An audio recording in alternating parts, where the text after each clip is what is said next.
Michael, glad to have you on the show today. It's good to be here. It's been a long time. Yeah. It's been 2 years. We last had this chat. How's it been since then? Wow, 2 years. It feels like yesterday. Yeah. It's been wonderful. I think for us, myself and my team, it's been a journey and it's been a very enjoyable one.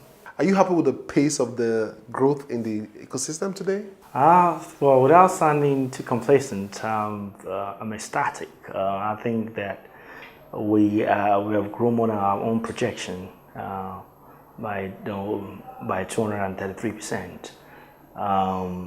But having said that, we remain hungry. We just now we're not content with where we are because we still feel a lot to be done. But as a stakeholder and analyzing the industry, do you think the industry is making the right progress? Generally, I think the industry is very interesting. The industry is into the bank, and the bank begin to realize that fintech is here to stay. So you've seen a lot of collaboration. So I think from that side of things, I'm very happy with things that are going. Having said that, I'm unhappy in the sense that some of the collaborations also, maybe some people might call me and say I'm cynical. I'm very skeptical about some of the collaboration because they slow down things. I think that especially in Africa, in Europe, it's a totally different ball game. But in Africa, I think it's a little bit disappointed that people are not doing things at the pace, at the potential pace that things could be achieved. So what do you think that we can do at this point to ensure that some of our startups go global? There are several things that we need to do. The first thing we need to do is to get back to that. What makes you a good startup in the first place, which is someone who spotted a need, a space to be occupied, people that are not being served or underserved people, and created a solution to fit in order to solve those gaps in the market. So I think if startups in Africa can concentrate on that, I think we'll get a long mile. You guys are one of the success stories, and your experience is a bit interesting. Tell us a bit about how it's been. Yeah, because I think that our biggest inspiration is, we always say, is from your mom and dad, your sister and brothers, your uncle, your friends, and that happen to have business. We're not doing anything new, but we're just applying the old wisdom and old techniques, combine it with innovation in the business. Business is solely about demand and supply. And in some cases, you create both the demand and supply verticals. Because when you look at a mom and dad business, they know that they need to hit the bottom line in order to survive the business. While at the same time, they're looking for ways to bring, depends on what your mom sell, what your dad sell, whether they sell food stuff or whether they sell lace in the local market. So they have that discipline to know that at the bottom line, you have to be profitable. But too often, people go in the line of, let's get the market share. It works well in advanced society. Let's get the market share, then we'll become profitable later. From your experience, what would your advice be to a young person starting out today? Well, I would say that first of all, identify why you are starting up in the first place.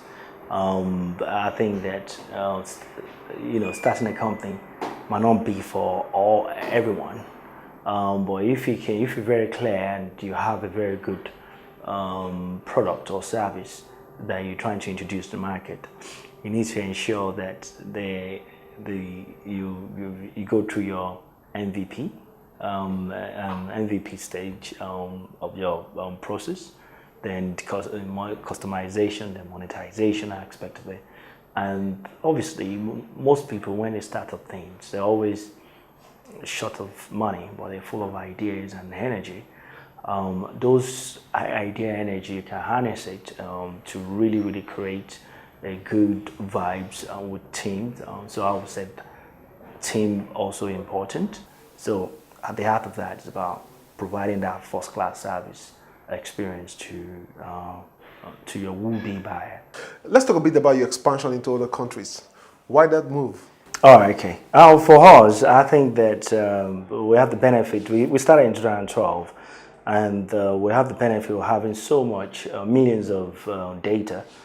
We use artificial intelligence to analyze this data, and data does really wonderful things. It tells you where to go, what that means is, what do your customer actually want from you? And what is it that they're asking that you haven't provided?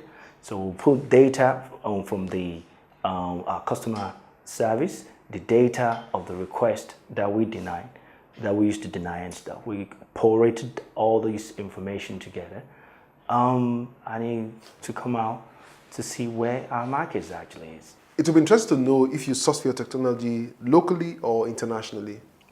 We are indigenous build technology. 100% sourced locally? 100%.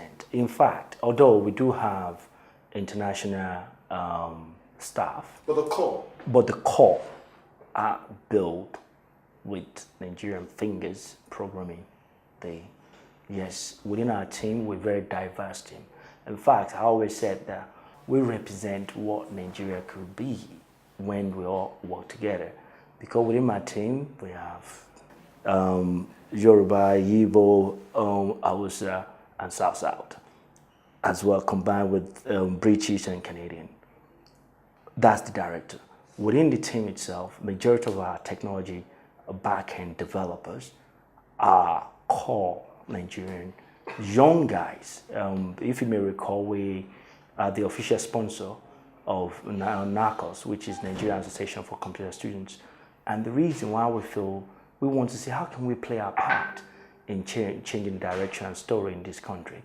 And the way we see where we can change that part is by partnership with the source of those talents. We see those talents, we empower them with various things, and we employ them. Finally, Michael, some people say that the foray of the telcos into the fintech space will ensure that some fintech companies go extinct. What do you have to say about that? I think telco will kill small transactions. It's quite obvious. Telco will kill small transactions, but fintech is quite a wild area.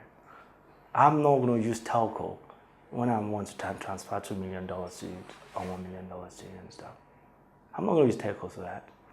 I'm going to use, but telco will kill your likes of 2,000, 3,000 there, now and then. Of course, I think it's quite obvious. It's natural. It's not about killing. It's natural evolution. You work with it. But there are new set of technologies that are even better than the telco aspect of it. Telco have infrastructure that you can use, whether you have internet or not. But they also have data. Of course. They have huge amount of data. So are you recommending that the smaller fintech companies have to merge or something? Well, they have to be cannibalization in the industry. It's natural progression. The big lion was, I don't know where lions swallow each other, but I think fish do swallow each other. So the bigger fish will swallow the smaller fish. It just depends on whether the bigger fish allow it. And that's why I would advise a lot of other fintechs that they should always stay ahead of the curve, not behind the curve, because those even bigger fish will be dying out. Michael, from us to you and your team, we wish you guys all the very best. Thanks for being on the show today. Thank you.